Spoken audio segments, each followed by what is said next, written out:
déjà, on part d'un principe premier qui est, et sur lequel on va se mettre d'accord, c'est qu'Allah est unique. La réalité divine est une. Par contre, dans sa manifestation, elle va prendre des apparences multiples. Tout خلق comme, السماوات والأرض وما بينهما. exactement, tout comme tous les principes. Par exemple, on va prendre l'amour. L'amour, c'est un principe. Par contre, l'amour n'a pas une seule forme. Ça peut prendre la forme d'un mot doux, d'une caresse, d'un baiser, d'une claque, qu'importe. Mais le principe, c'est l'amour.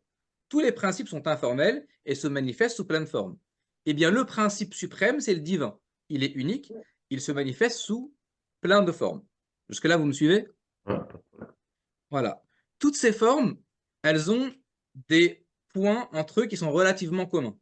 On en distingue trois grands groupes. En réalité, il y en a une indéfinité, mais comme on ne peut pas les citer tous, on a regroupé en trois grandes phases.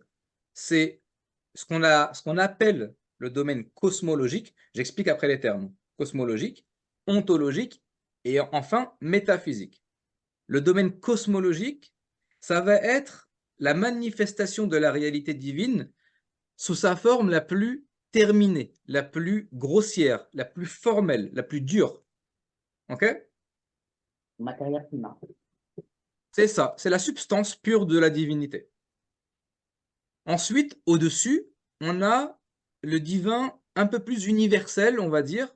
On reste dans le monde formel, mais subtil cette fois-ci. D'accord? Parce qu'une forme, c'est pas seulement quelque chose qu'on peut toucher ou quelque chose qu'on peut voir. Une forme, c'est tout ce qui a une limite. D'accord? Donc, à ce titre-là, les anges ont une limite, c'est formel. Les djinns sont formels. Le paradis, l'enfer, une idée, c'est formel. Donc là, c'est le domaine ontologique, c'est le domaine subtil, formel, subtil. Le troisième plan, celui duquel on parle souvent, celui auquel Allah nous invite, nous convie, il y a le troisième plan. Le troisième plan, c'est un plan qui là n'est plus formel.